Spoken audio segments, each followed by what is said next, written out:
Assalamualaikum warahmatullahi wabarakatuh. Perkenalkan, nama saya Abdi Sustiawan dengan NPM 24060300032, mata kuliah Komunikasi Nirkabel, kelas non-rek BJM Siang. Di sini saya akan menjelaskan tentang teknologi komunikasi nirkabel pada sistem IoT, Bluetooth, Zigbee, LoRa, dan Ultra Wideband. Oke, masuk ke latar belakang.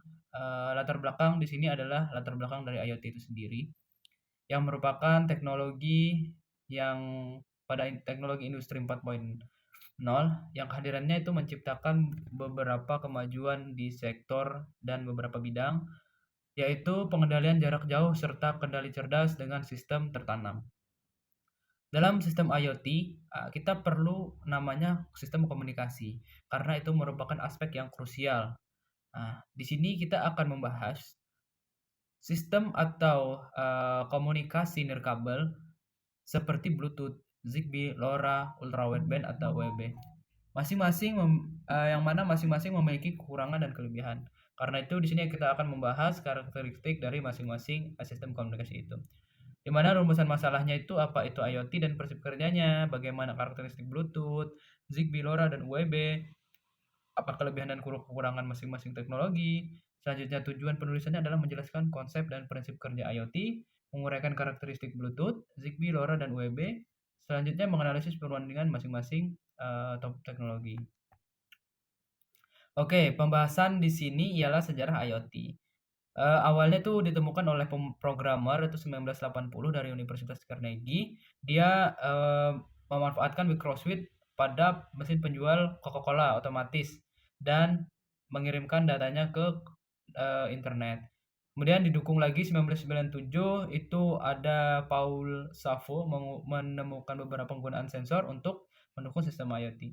Kemudian istilah IoT ini dikenalkan lagi oleh Kevin Aston tahun 1999 yang merupakan anggota Auto ID dan juga pengembang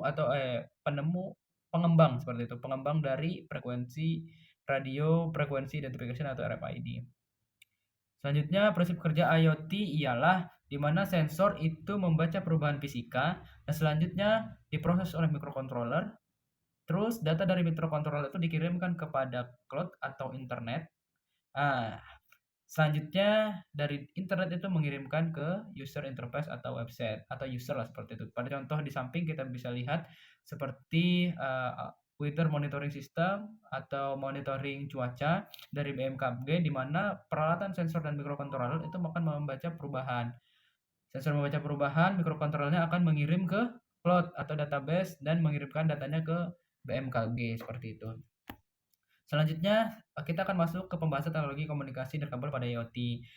Sistem komunikasi nirkabel ini ialah pertukaran data. Pertukaran data tanpa menggunakan kabel fisik. Dalam sistem ini, data dikirim diterima melalui gelombang elektromagnetik seperti gelombang radio atau sinyal inframerah. Beberapa sistem nirkabel seperti Bluetooth, di mana Bluetooth ini komunikasi frekuensinya pada 2,4 GHz menggunakan pairing antar perangkat, artinya terhubung ya pairing antar perangkat. Kemudian biasanya kalau IoT itu menggunakan Bluetooth Low Energy. Unggulannya apa? Hemat daya, kompatibel, dan kalau misalnya konekkan ke smartphone, hampir semua smartphone punya Bluetooth. Kekurangannya apa sih kekurangannya? Jangkauannya yang pendek, kemudian kecepatan datanya yang rendah. Karena kalau misalnya kita jauh nih, datanya itu bisa hilang seperti itu, atau tidak terhubung nih mereka. Kemudian contoh penerapannya biasanya di mana smartwatch atau smart home, karena kan itu biasanya nggak terlalu jauh ya, seperti itu. Kemudian Zigbee. Zigbee ini protokol komunikasi yang punya sertifikasi IEEE 802.15.4, di mana menggunakan radio digital low power dan data rate-nya itu rendah. Unggulannya itu apa? Hemat daya, mendukung topologi mesh, dan skalabilitasnya yang tinggi. Stabil untuk monitoring lah seperti itu. Tapi kekurangannya ada kecepatan data yang rendah, jarak tergantung pada node, konfigurasi jaringan kompleks, kurang optimal untuk data real time. Contoh penerapannya biasanya pada monitoring gas atau sistem peringatan bencana. Nah, dia karena mendukung teknologi mesh tadi.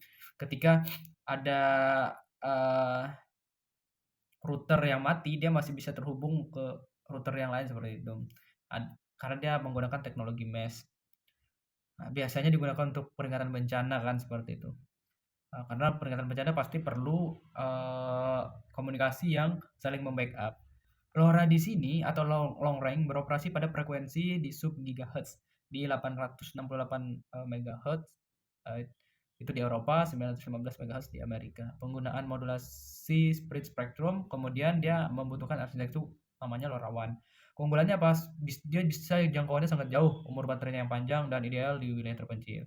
Kekurangannya kecepatan datanya rendah, tidak cocok untuk data besar lah. Kemudian butuh gateway. Butuh gateway ini apa? Untuk memaksimalkan gateway ini kan nantinya jembatannya. Nanti LoRa ini terhubung kepada satu gateway dan gateway ini akan ke cloud. Seperti cloud itu baru nanti ke internet. Bisa dilihat di gambar di samping di mana device LoRa dan sensor-sensornya mengirim data ke gateway baru diolah lagi di internet dan ditransfer lagi ke user. Nah, selanjutnya ada ultra wideband. Ultra wideband ini seperti apa sih? Ultra wideband ini dia lebih tinggi frekuensinya. Nah, kalau sejarahnya itu akhir 90-an itu digunakan untuk aplikasi radar. Kemudian komersil itu tahun 2002. Nah, cara kerjanya gimana? Mengukur waktu tempuh sinyal antar pemancar atau tag dengan penerima atau anchor. Anchor ya, dengan anchornya. Jarak yang dihitung itu berdasarkan kecepatan rambat sinyal. Jadi antara dia mengirimkan gelombang seperti itu, dia akan mengukur berdasarkan kecepatan rambatnya. Cocok untuk pelacak presisi tinggi, kemudian berfrekuensi pada 3,1 GHz sampai 10,6 GHz. Menggunakan bandwidth yang lebar, jadi jangkauannya agak lumayan. Kemudian keunggulannya apa? Akurasi yang tinggi, real time positioning, dan keamanan tinggi.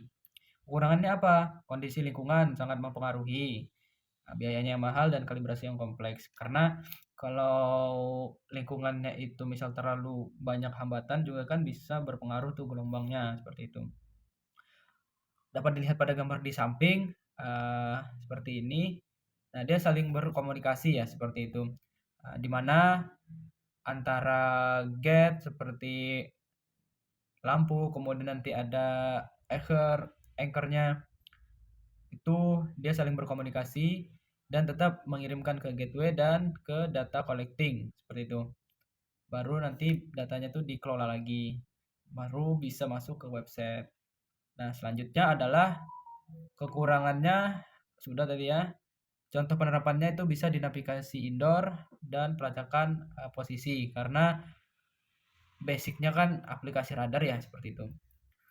Jadi dia bisa mendeteksi serta juga untuk komunikasi seperti itu.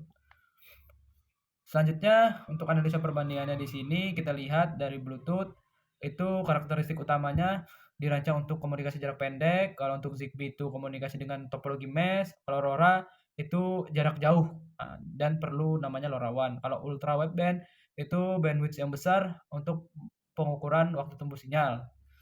Kemudian kalau kita lihat dari keunggulan, Bluetooth mudah diimplementasikan, kemudian banyak di smartphone, wearable. Zigbee itu jaringannya lebih andal karena melalui topologi mesh. Kemudian LoRa itu jangkauannya sangat luas hingga beberapa kilometer.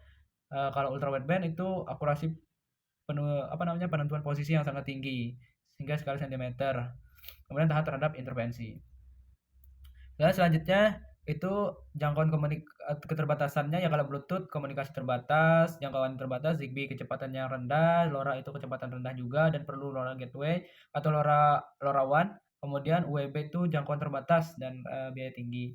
Oke, kalau Bluetooth aplikasi yang sesuai itu di perangkat printer pribadi. Kalau Zigbee itu cocoknya di otomasi gedung atau pemantauan lingkungan, aplikasi industri, kemudian BMKG. Kalau LoRa itu smart city, pemantauan jarak jauh, sedangkan kalau UWB itu cocok untuk pelacakan aset, penentuan posisi ruangan dan navigasi dengan presisi tinggi. Selanjutnya kesimpulan internet opting adalah teknologi menghubungkan objek fisik ke internet, menggunakan dan memproses data secara otomatis yang dapat diterapkan secara luas. Nah, keberhasilan IoT sangat bergantung pada teknologi komunikasinya sebagai media pertukaran antar perangkat seperti Bluetooth, Zigbee, LoRa, dan UWB.